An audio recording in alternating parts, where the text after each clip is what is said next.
Praise the Lord, शलोम, सलाम। परमेश्वर की हुजूरी में आपका स्वागत है। आइए इस वचन को सुनने से पहले हम प्रार्थना में चलेंगे। सर्वशक्तिमान जिंदा यहोवा परमेश्वर, मैं आपका धन्यवाद करता हूँ आज के सुंदर समय के लिए।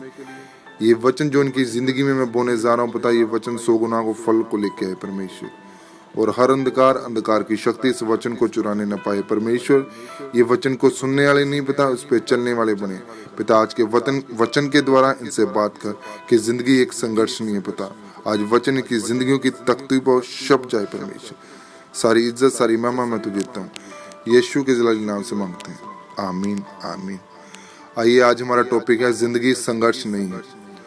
उत्पत्ति 24 का 63 में हम देखेंगे। और सांझ के समय वह मैदान में ध्यान करने के लिए निकलता था, और उसने आंखें उठाकर क्या देखा कि ऊंट चले आ रहे हैं। मेरे प्यारे अजीजों, बहुत सारे लोग बोलते हैं कि जिंदगी संघर्ष है, पर यह गलत उदाहरण है। जिंदगी संघर्ष नहीं है। जिंदगी में संघर्ष गलत फैसलों की वजह से आता है। जैसे हम बाइबल में याकूब के बारे में पढ़ते हैं तो लिखा है कि उसने अपने जीवन में संघर्ष किया, पर उसने संघर्ष ऐसे ही नहीं किया। उसने संघर्ष इसलिए किया क्योंकि वो परमेश्वर के वचन से होकर चला।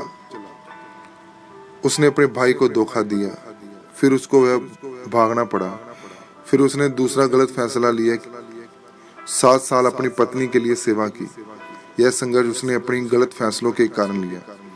मेरे प्यारे अजीजों, जब हम याकूब के पिता इसहाक के बारे में देखते हैं तो लिखा है कि उसने एक भी दिन संघर्ष नहीं किया। उसको पत्नी भी यहोवा से चुनी हुई मिली। इसहाक और याकूब की जिंदगी में एक ही फर्क था कि इसहाक रोज परमेश्वर के वचन का ध्यान करने के लिए मैदान में जाता था। जब हम वचन पढ़ते हैं, वचन पर ध्यान लगाते हैं, फिर हम गलत फैसला नहीं ले पाते, फिर हम परमेश्वर से डरते हैं। इसहाक ने अपने जीवन में अपनी शादी के लिए संघर्ष नहीं किया क्योंकि वो वचन पर ध्यान लगाने वाला व्यक्ति था। मेरे प्यारे अजीजों, आज कुछ लोग कहते हैं कि हमारी जिंदगी संघर्ष है, हमें अपने काम के लिए संघर्ष करना पड़ता है। अगर हम वचन पढ़ने वाले और उस पर ध्यान लगाने वाले व्यक्ति हैं तो आपको अपने जीवन में संघर्ष नहीं करना पड़ेगा। जब आप मसीह में आते हैं तो आपको कुछ समय संघर्ष करना पड़ता है क्योंकि उस समय आपको वचन की समझ नहीं होती। फिर जब आपको वचन के बारे में पता चलता है, आप उस ध्यान लगाना शुरू कर देते हैं, वचन पर चलना शुरू करते तो फिर आपको विश्वास बढ़ता ही जाता है। फिर आप गलत फैसले नहीं लेते, आपका संघर्ष खत्म होता है। जब आप परमेश्वर के वचन पर ध्यान लगाते हैं तो फिर आपको पता चलता है कि जो काम सब मैंने करना है वो सही है और परमेश्वर मेरे साथ है। फिर आपको संघर्ष का सामना नहीं करना पड़ता, फिर आप जिंदगी में आशीषों को पाते हैं।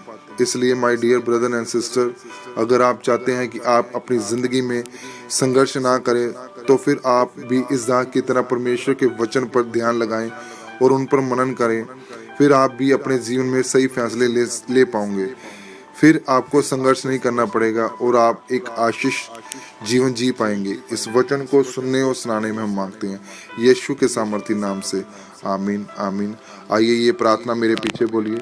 सर्वशक्तिमान परमेश्वर, इस वचन के लिए मैं आपका धन्यवाद करता हूँ पिता। मैं अंगीकार करता हूँ कि मैं हर रोज बाइबल पढ़ूंगा, उन वचनों पर मनन करूंगा ताकि मैं अपनी जिंदगी में सही फैसलों ले सकूं, मेरे जीवन में संघर्ष ना रहे। प्रभु यीशु मसीह के नाम से मैं मांगता हूँ, आमीन आमीन। पिता परमेश्वर, आइए हम प्रार्थना करेंगे। अपनी आंखों को बंद करें, अपने हाथों को स्वर्ग की ओर उठाएंगे। सर्वशक्तिमान परमेश्वर जिंदा यहोवा, मैं आपका धन्यवाद करता हूँ इस वचन के लिए पिता परमेश्वर। ये वचन जो उनकी जिंदगी में मैंने बोया परमेश्वर, ये वचन 100 गुना फलों को लेके आए पिता, और हर अंधकार की शक्ति इस वचन को ना चुराने पाए। हर मसीह जीवन से संघर्ष यीशु के सामर्थ्य नाम से खत्म हो जाए पिता। तेरे दास ने बोला था जिंदगी एक संघर्ष, नहीं है पिता। हर इनकी जिंदगी के संघर्ष करने वाली दुष्ट आत्मा यीशु के सामर्थ्य नाम से पिता खत्म हो जाए। जिस तरह इजाक तेरे वचनों पे चलता था पिता परमेश्वर, उसी तरह इनको चलने वाला बना पिता परमेश्वर। वचन को पढ़ने वाला, प्रार्थना वाला जीवन दे इनको पिता, ताकि इनकी जिंदगी से संघर्ष खत्म होने पाए परमेश्वर।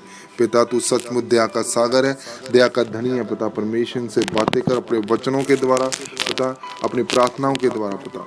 सारी इज्जत, सारी महिमा मैं तुझे देता हूँ, यीशु के जलाली सामर्थी नाम से मांगते हैं, आमीन आमीन। God bless you all.